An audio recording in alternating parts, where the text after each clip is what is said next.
She's as nice as can be. I mean, very personable, very much a people person. Do you know any enemies she might have had, somebody that might want to hurt her? No, we don't know where she is. I mean, the only thing we can think is that maybe she went out running and someone snatched her. Because you had the balls to get on the news and tell everybody everything. You didn't have no problem talking to the news when they asked you questions. I'm asking you questions. Where's Lauren?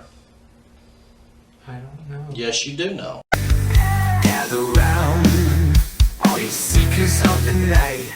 Welcome to Patrick's Dark Corner. What if your neighbor, the person you waved to in the hallway, passed by on the stairs, was hiding a dark obsession? Lauren Giddings, a bright and ambitious law student, was just days away from starting her new life as a lawyer when she vanished without a trace.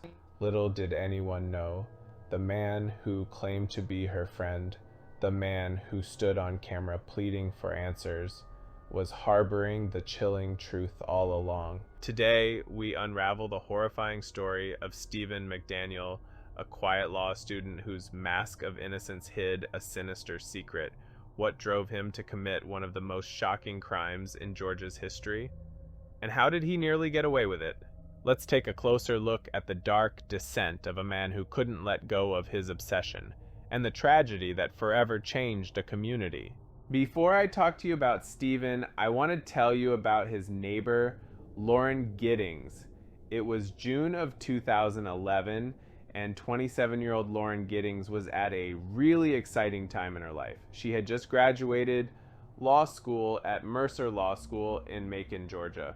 Lauren was a really smart and popular girl with a little dog named Butterby. Her friends called her the real-life Elwoods. Lauren was actually living in this apartment complex across the street from Mercer Law School.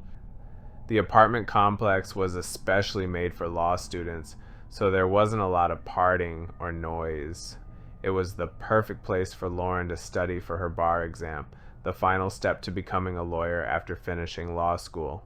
In the last few weeks, though, Lauren had told her friends and family that she felt she had a stalker. She mentioned being in fear for her safety. One trip home, and I think it was a year before, she had mentioned like sometimes when she came home, she felt like things had been moved around or someone had been in her apartment. She also felt that someone was watching her while she was in her apartment. Lauren bought some pepper spray and a door jammer and tried to block these fears out of her mind. She was too busy to focus on this stuff. She volunteered at a local church for the needy. She was a member of practically every club on campus, including being president of the Federalist Society, and most importantly, she was studying for her bar exam, which was coming up soon. Lauren actually wanted to be a defense attorney, which will be ironic in a bit, but she actually wanted to be a public defender. She wanted to be a voice for the voiceless.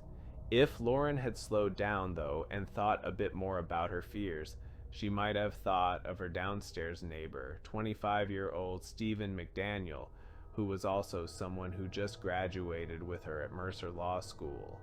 Growing up, Stephen wasn't really interested in school, and he skipped class a lot, but he was really smart, and he liked to manipulate other people using his intelligence to outwit them in every situation. He was also a bit of a bully, especially towards girls. When Stephen was 16, 9/11 happened. Although it didn't affect Stephen directly, it definitely changed him according to his family. Stephen was certain that there was going to be another attack on the US, and he was going to be ready for it. His apartment was filled with empty soda cans under his sink, and he had a collection of guns and knives. He had stacks of canned food and stacks of toilet paper. Stephen really didn't talk to many people, or have many friends. People who knew him said he was obsessed with zombies and asked how to commit the perfect murder. People were creeped out by Stephen and avoided him, which was fine by him, because Stephen didn't really like people that much anyway. Then Lauren Giddings moved into the apartment above Stephen just a week after he moved in, and the friendly girl made an effort to try to get to know Stephen. She made small talk with him whenever their paths would cross. She tried to get to know him. She even tried to get him to go out more after she noticed how isolated he was. This was pretty much the way Lauren acted towards everyone, but to Stephen, it meant a lot more. I mean, people usually kept their distance from Stephen because he was so odd, but here was this pretty girl who seemed unbothered by his weirdness.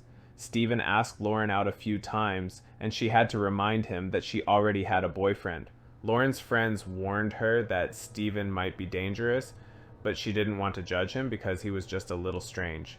Besides, if he was dangerous, Lauren joked that she would be the only one safe because she was the only one who was nice to him. Maybe if Lauren had known about Stephen's internet browsing history, she might have changed her mind a bit. He posted to these different forums under the screen name SOL, Sons of Liberty, where he posted about being desensitized to violence and gore. He talked about loving movies where people were disemboweled and dismembered alive. His computer history showed an interest in her Facebook and LinkedIn pages, and sometimes would be searching for images of her around the same time that he was looking up violent. He Googled naked Lauren Giddings, then lest a sleeping girl, choked unconscious, then how long to wake up. By June 29th, none of Lauren's friends or family had been able to contact her for 4 days.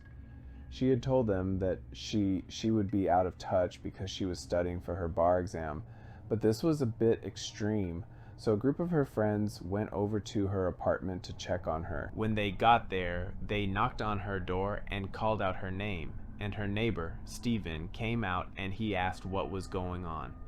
They told him and he seemed really concerned. The group found an extra key that Lauren had hidden to her apartment, and the group, including Stephen, made their way in. Lauren wasn't there, but her keys were, as well as her cell phone, purse, and her law books. Nothing was disturbed or out of place, though. It was like Lauren had just vanished. Lauren was reported missing. Police came and they questioned all of her neighbors and asked to search their apartments. All the neighbors agreed, except for Stephen. They searched for Lauren and the news picked it up and it became a local news story. Actually, one of the local news stations camped out across the street from the school, and they actually happened to catch Stephen McDaniel walking by, and they asked him for an interview about Lauren, and he agreed. Yeah, Lauren was my neighbor. We're just trying to find out where she is at this point. I mean, no one has seen her since Saturday. I mean, the last time anyone heard from her was an email that she sent out, and no one's heard from her since. Did you see her hang out with anyone at the time, anything like that? I mean, no one has seen her since Saturday. I haven't seen anything. I mean, you always hear noise outside, but it's just people walking by pretty much. And she just recently graduated from Mercer? Yeah, she and I were both JD students. We graduated back in May. So let's pause for a second. Before this interview, police had done a luminal search of Lauren's apartment, and in her bathtub, they found literally a bloodbath. And outside the apartment complex in the dumpster, one of the police officers smelt a really bad odor, and he went over to the dumpster and discovered Lauren's torso with all the limbs detached. It was actually a lucky discovery in a way because garbage trucks were supposed to take the trash out earlier that day, but they had been blocked because of all the police that were there. Here's Stephen's reaction when the reporter mentions this discovery. What about in the parking lot area? I know they've been doing a lot of, I think that's where they have recovered the body or whatever they recovered from there. Body? Had you seen anything there? Had you seen anything there? I mean, we don't know if this is the same person. You know what I mean? Like, they took out a body there earlier. We don't know if it's the same person or not. That's how we're trying to ask people if they know who lived there. Are you okay, sir? I think I need to sit down. Okay. I don't know anyone that would want to hurt her. She was as nice a person as there is.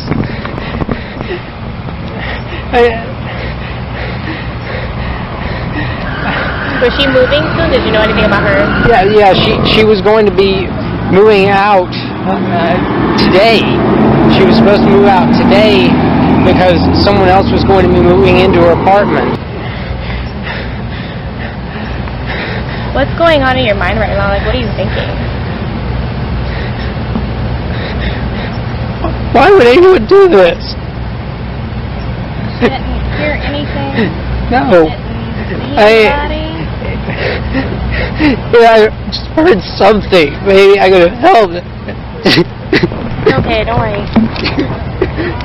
Do you want to sit down for a second? Get something to drink? I didn't mention what she was going to do that day or anything? Joe, he got onto her computer last night to see if she had said anything. She'd sent an email out to some people that afternoon talking about like going out to eat or something. And the last thing that there was an email that she sent out after 10 that night where she sent to, I think it was someone in Atlanta, a friend of hers in Atlanta, and she said that she was afraid in her apartment that she thought that someone had tried to break in on Thursday night, and she was afraid to stay in there. But where did you hear that from Joe? He pulled it up and we read it off the screen. She had said that to a friend in Atlanta? Yeah, I can't remember his name, but... And you hadn't heard anything on Thursday night? No. She never came to you to tell you anything? No, if she had, I could have done something. I could have lent her a handgun. I've got a little handgun that I have for defense. And she could have slept over or something? Yeah, something. If she was afraid in her apartment, then, get her out of there. No, they haven't confirmed, at least not with us, that it was Lauren that they found. Are you holding out any hope right now? I hope, but if they found it on the property somewhere.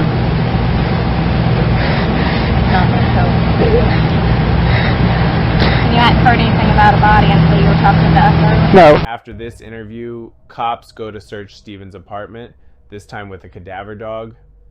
The dog hits right outside Stephen's apartment and again in a maintenance closet in the laundry room of the apartment complex. And inside the closet is a bloody hacksaw. Inside Stephen's apartment, the cops find a key to Lauren's apartment as well as a master key to all the apartments in the building. So cops arrest Stephen. All right. I just got to ask you a few more questions. Okay. You came down earlier tonight. Me and you talked. All right. You don't have any weapons on you, do you? No. That's just you are. What's wrong? You know Detective Patterson, right? Yes. Do you remember? Put your hands up here. You remember us talking earlier tonight, right? Yes. You remember me earlier in the day? Yes. When we came down here and talked a little bit and then we left? Yes. Okay. I need to know about this girl right here. You know her? Yes. Who is that? Lauren Giddings. Does she live next door to you? Yes. When's the last time you seen her? 2 or 3 weeks ago. Okay. Was you friends with Lauren? Yes. Look at me when you talk to me, son. Okay? Was you friends with her? Yes. Close friends? We were good. I mean, y'all were friends, right? Both of Yes. y'all were law students. You're studying to be an attorney, right? Yes. What? And you know why we've been working all day trying to find Lauren, right? Yes. Because her family wants to know where she's at. Yes. And I don't know what to tell her family. So I'm asking you, what do I need to tell her family? I don't know. What do you want me to tell them? I don't know? Huh? You're going to have to tell me what to tell her family. It's all on you, brother. What do you want me to tell her family? Huh? I don't know. So before I show you more of the interrogation, I want to read a blog post that Stephen made a year before killing Lauren. In the blog post, Stephen talks about how he would kill members of the infamous Westboro Baptist Church for picketing a soldier's funeral, and how he would get away with it by pretending to be insane. He writes, I'd go outside, grab my kit out of the car, pop in a fresh mag, and proceed to slaughter the entire bigoted group, never once doing so much as uttering a sound. When they are all dead, and they do need to all be dead, I'd sit down on the ground with my gun several paces away from me and just rock back and forward on the ground, eyes wide and blank. He goes on to write, afterwards I'd remain in this state for at least a day. No talking, no communication, blank, unfocused stares. I do not fall asleep either. Eventually, when some new stimulus is introduced, a family member I haven't seen, a picture of my brother or something like that, I shake my head from side to side, blink rapidly, and look around in a panicked manner, asking where I am, what's going on, if my family is okay, why I'm there. And when they ask, I'd say I had no memory of anything that. Near the end of the post, he writes, they probably initiate charges, at which point the family will need to get a lawyer to argue that I had no knowledge of my actions and were not acting of my own volition when I acted. Keep the story consistent, and whenever I am asked about what happened, I look down and put a sad look on your face, relating what I was told happened, as you have no memory of it. I might end up institutionalized for a while so they can try to figure out what caused the blackout, and they may take my guns from me as well as the ability to purchase more, but if I stuck to the story, it's doubtful I'd end up in prison.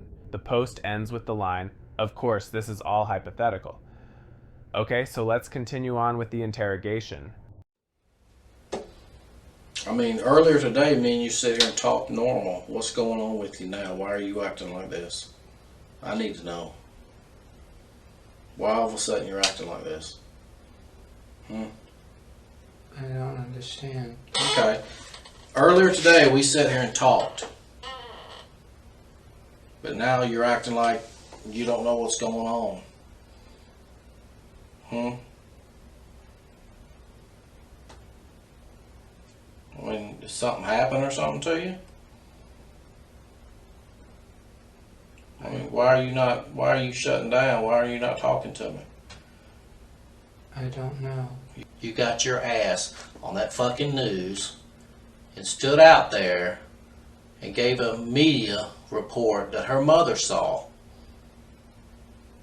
about her missing daughter. And you want me to sit there and tell them that you don't know? Is that what you want me to tell them?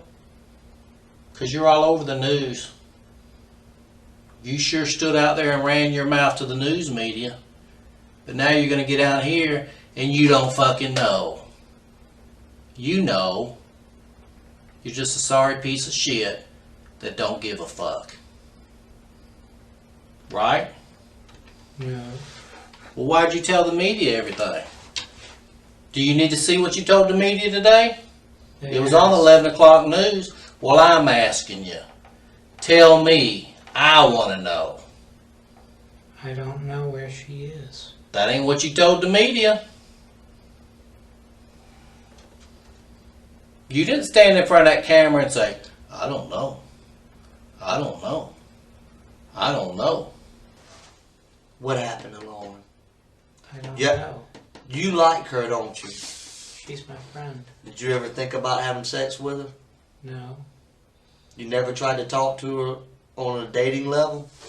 No. So you're telling me, you see that pretty girl right there? Yes. You telling me you looked at a pretty girl like that and you never once thought, ever, man, she looks good. You never thought that? Bro, arrest the cop, dog. At this point, he should be like, I'm placing you under citizen's arrest. So yeah, you get the picture. Steven stays zombie-like and makes that weird eye contact and doesn't break at all.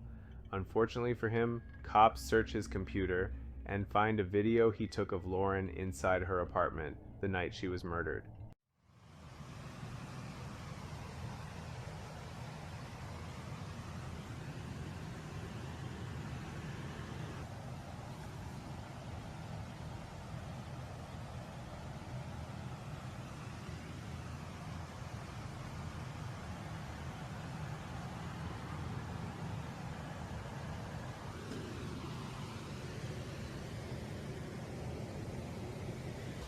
In 2014, Stephen takes a plea deal. He avoids the death penalty if he describes in detail everything that happened the night Lauren was murdered. Stephen says he tried to get into her apartment, but was stopped by the door jammer. So he got angry and went back to his place and Googled how to break into someone's house when they have a burglar door jammer. Unfortunately, he got the results he was looking for and went back to Lauren's apartment. Once he was in the apartment, he stared at Lauren sleeping for a little bit before jumping on her. She screamed, "Get the fuck out of my apartment." Stephen was wearing a mask, but she was able to pull it off during the struggle and said, "Stephen, stop." He didn't, and he eventually strangled her to death. He then placed her body in her bathtub, not knowing what to do. He came back to her apartment with a hacksaw and cut up her body and placed the body parts in different dumpsters throughout the area. He flushed the mask he was wearing and gloves he was wearing down the toilet, as well as some of her fingers down the toilet. He probably thought he committed the perfect murder. A Facebook group called Justice for Stephen McDaniel was started, hopefully by his family. GoFundMe quickly. Shut that down though. Tragic. In 2018, Stephen filed an appeal with the help of his father, who gave this press conference. Just right out the gate, is your son saying that he's innocent today? What we're saying, we're not saying this, a habeas corpus has nothing to do with innocence. What we're saying is this concerns the state's misconduct, making it impossible to receive a fair trial. That's all we're saying. But can I ask you, has your son told you that he's innocent? I'm not going to go into that. How are you, as a father, how are you handling this? Well, of course, I'm very concerned about what's been going on and what Stephen's gone through. And we feel bad about what's going on, but we see some hope in the future. And we're hoping that the truth will come out. That's all we're hoping. But your son confessed to doing this. Do you think it's fair to put the Giddings family through a new trial? Well, this has nothing to do with them. This has to do with the misconduct of the state. As part of the plea agreement, Stephen gave a pretty detailed account of what happened that night and how he killed Lauren. So is he saying that that is not true? That that's not what happened? Well, I think that hopefully he'll get, if he gets a new trial, that will be addressed. In the appeal, Stephen represented himself. He questioned his old lawyer, and the lawyer actually said he believed that Stephen was innocent up until the last couple of weeks of your case. I was strongly in your corner, but this computer evidence that came in from the GBI, the fact that you peeping in this Giddings apartment, that was very important. But the basis of plea was that kind of evidence that came in, plus the graphic, specific, detailed confession that you made to Frank Hogan and I, which we were shocked about in the jail, and which you went into terrific detail about how you killed Lauren Giddings, how you went about decapitating her, carving of her body, how you even sat down and cut off every finger and thumb and appendage on her hands and threw them all in the toilet and flushed it at one time. And then combine that with the searches on the internet, the fact that you had done searches about having sex with dead people, things of that nature. All of that combined to a heavy, heavy evidentiary problem in your case. On top of that, you possess the most horrific child pornographic photos I've ever seen, and I've been practicing law for 33 years. But Judge Flaith was not having it. He ruled against McDaniel, saying that he hadn't made a single convincing argument over 2 days of hearings. The ruling was a relief for Lauren's aunt, Kathy Mann, who said after what he did to Lauren, McDaniels never deserves to be free. She was a breath of sunshine. She was a lot of laughter, but she was serious. And she was Stephen McDaniel's next door neighbor and classmate, and she was kind to him. So yeah, that concludes the case of Stephen McDaniel, who I believe was definitely a serial killer in the making. Luckily, he was caught on his first kill. Poor Lauren, all she did was try to be nice to this creep. In return, he cruelly stole her promising future. If this case impacted you, please share your thoughts below. Don't forget to like and subscribe for more deep dives into cases that reveal both the strength and fragility of the human spirit.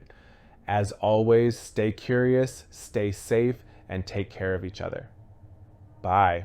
In the darkness, where secrets hide, there's a corner where the truth resides.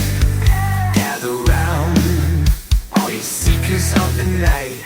Welcome to Patrick's Dark Corner, where things come to light. Patrick's Dark Corner.